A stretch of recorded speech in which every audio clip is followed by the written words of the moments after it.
Hey guys, hope you're doing well. Let's talk about anxious attachment. As you guys know, at least 95% of my clients, when I first meet them, will suffer from anxious attachment. And I say suffer because anxious attachment is suffering. It is, as you probably know, really terrible. That's the best way to word it. It sucks, it's horrible, it's really bad.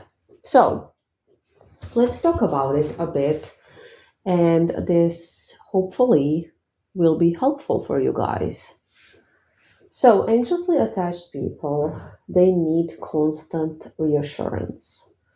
So, they need somebody to constantly confirm to them, yes, I chose you. Yes, I love you. Yes, I'm here. Yes, I'm at home. No, I'm not with anybody else. They just need that reassurance all the time. And then, of course, this can be very difficult for the other person. No matter of their attachment style, whether they're secure or especially avoidant, this is just something that is unpleasant. And when you are constantly seeking reassurance, it's basically giving the energy that is not attractive, and it's also creating that pressure energetically, and this is why you're going to see even the safe people run from you.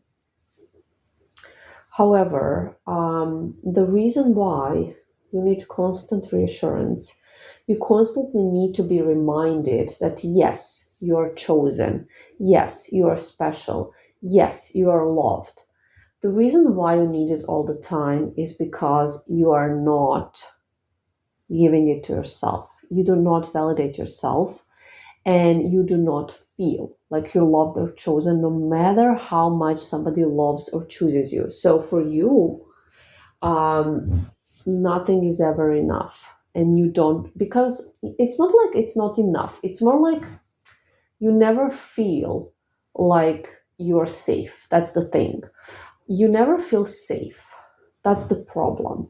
And this is why you need that reassurance. This is why you need somebody to confirm that yes, yes, yes. So you will feel that safety. But you don't truly feel safe because you need it all the time. So basically, you do not feel safe within yourself. And the thing is that no matter how many times somebody reassures you, it's not going to fix your attachment style, because the problem is not coming from the connection with that person. It is coming from the connection that you have with yourself. And that is what you need to fix. That is where you need to work. And it can be really difficult to explain this to somebody with anxious attachment just because they are fixated on the other person, whether it's a partner or an ex-partner, or somebody they like, or whoever, right, that they're fixated on. They don't think that they should work on themselves. They're just obsessing over the person. And trust me, the person is not the problem. The connection with the person is not the problem. The problem lies somewhere else. And this is why you are having so much difficulty with detaching as well.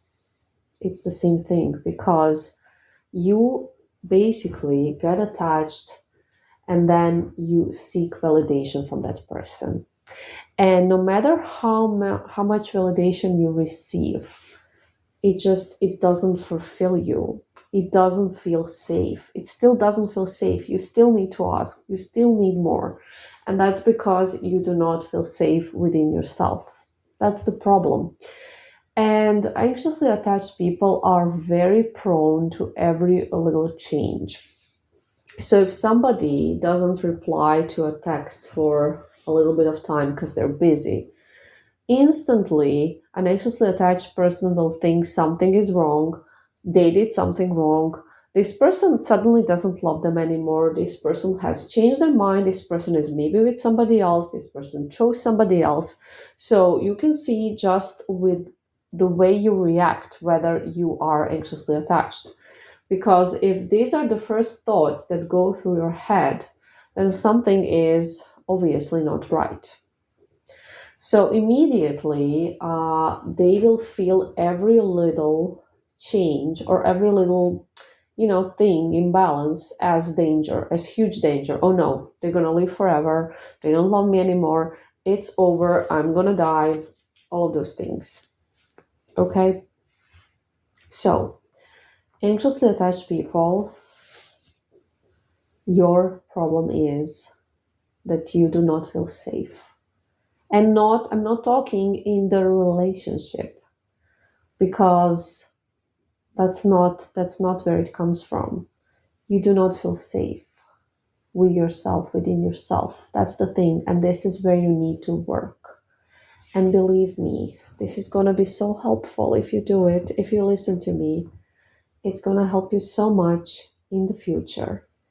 I also want to remind everybody that, you know, I know it can seem to some of you guys, especially the ones that are really young, that you're going to live forever. It can feel like that when you're like 20 or something, but nobody will. And we don't know how much time we have. And what is important during this lifetime is to learn and grow as much as you can. And that is your mission. That's your mission. Your mission is not the material things only, although it is connected, sure. But your mission is to grow and learn as a person. And to do that, this is why we have to have experiences that will, trigger that growth. And those experiences usually will not be pleasant. It is what it is. So I'm reminding everybody that when you think of a memory that haunts you, a memory about a time where you felt insecure, or you felt unworthy, or you felt rejected, or you didn't feel chosen, I'm reminding you not to focus on that emotion, but to focus on the emotion of growth. Because hey, you have grown from that, right?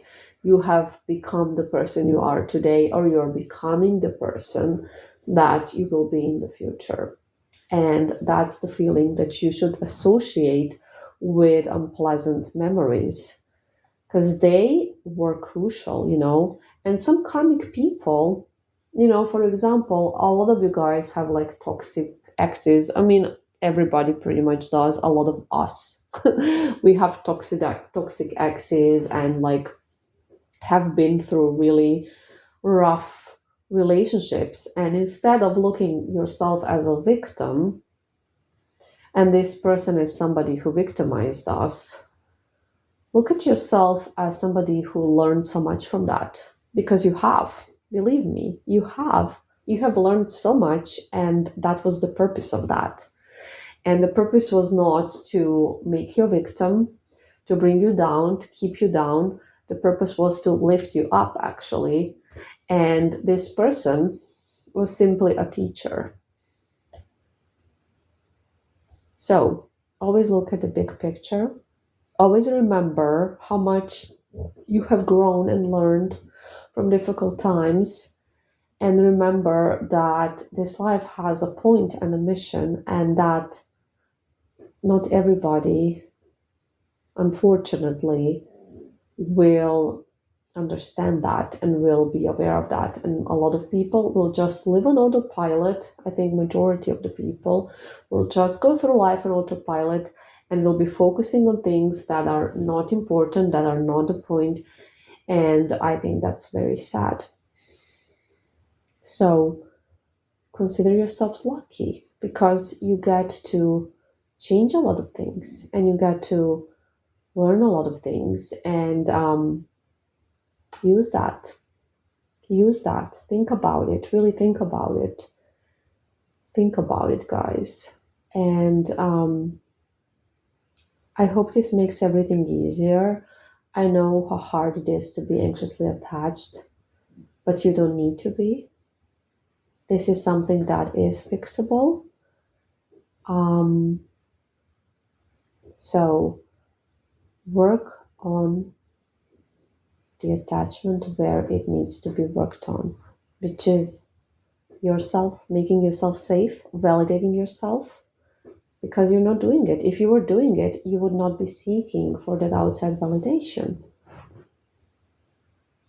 Thank you guys for listening, as always, and I hope you're having a really lovely week. It's raining here, but it's still really nice.